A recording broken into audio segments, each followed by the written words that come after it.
Alors dans ce tutoriel, cette partie du tutoriel, on va voir comment on peut créer un graphique automatiquement, c'est-à-dire qui s'ajuste à notre... en fait, on a déjà créé des graphiques qui s'ajustent automatiquement, mais pas tout à fait à nos données. Et si on voulait créer un graphique à partir d'un tableau croisé dynamique ici qui s'ajuste automatiquement aux données qui sont ici, il y a quelques petites subtilités avec Excel.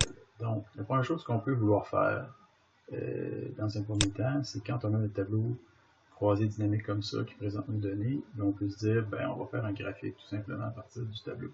Okay. Donc, on va faire ça comme ça, on va insérer notre graphique, et on voit ici notre graphique qui apparaît. Sauf que le problème dans le graphique, c'est qu'il n'y a pas seulement la colonne du nombre d'étudiants, il y a aussi des petites colonnes associées au pourcentage et une petite colonne en verte ici associée au pourcentage cumulatif. Ce qui n'est pas très pratique.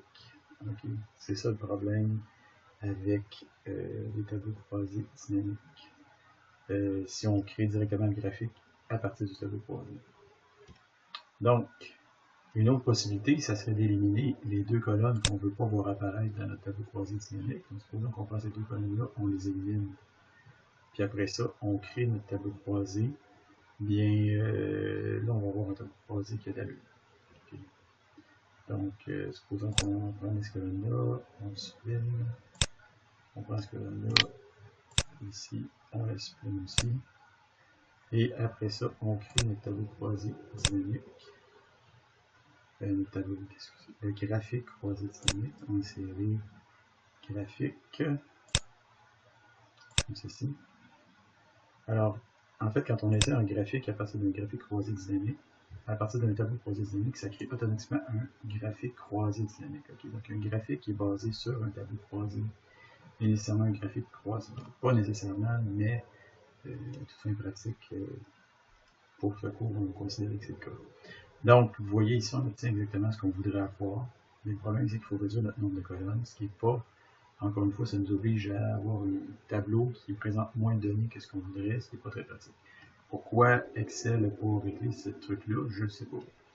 Mais c'est comme ça. Donc là, on va faire CTRL-Z, CTRL-Z, CTRL-Z, CTRL-Z, okay, pour retourner en arrière. Alors, si on veut rajouter un tableau croisé dynamique, un graphique, pardon, croisé dynamique à notre présentation, il faut absolument l'insérer à partir de 0. Donc, il faut comme recréer notre tableau à partir de 0. Donc, on va aller ici, on va choisir notre série de données et on va insérer un graphique croisé dynamique. Okay.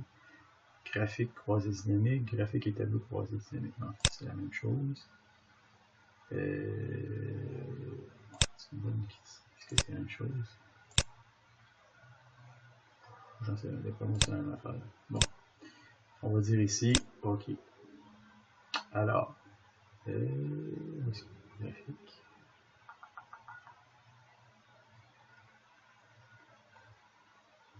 OK, oui, ici. Bon. Alors, on voit que Excel vient nous insérer un graphique et un tableau croisé dynamique qui est basé sur nos données ici. Donc, il faut tout refaire. OK. Série ici. Série ici.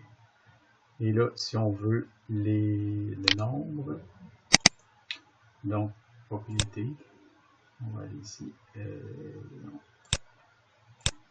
Bon. Donc là, on a exactement le graphique qu'on veut.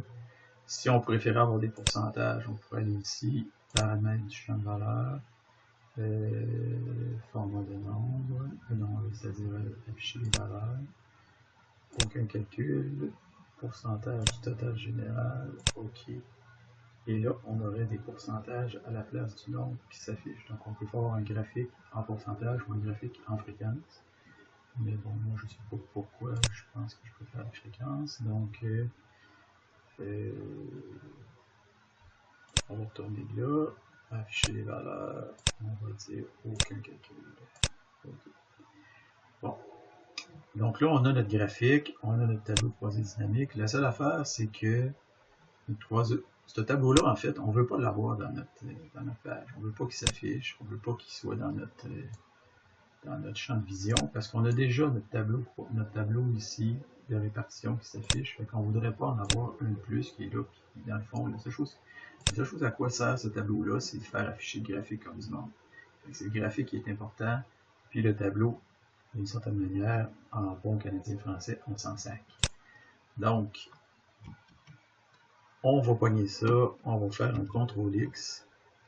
Après ça, on va aller le foutre en bas complètement de notre page. Un endroit où est-ce qu'il ne dérangera personne. CTRL-V. Okay. Donc, parfait.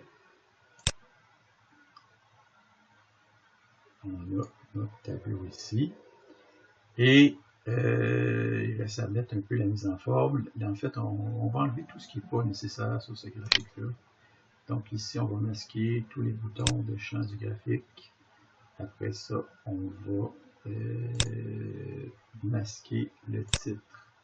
Et on va masquer la légende. Voilà. OK. Donc là, on a quelque chose qui ressemble à un beau graphique.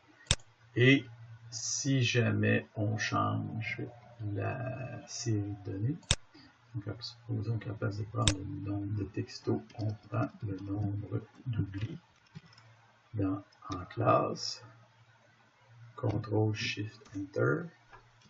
OK. Là, encore une fois, on voit que le tableau ici, c'est pas mis automatiquement à jour parce que malheureusement, il faut le rafraîchir soi-même.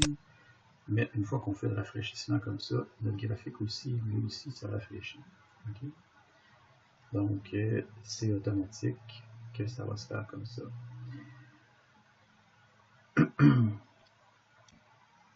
Donc, CTRL Z. Voilà. Ça termine cette présentation.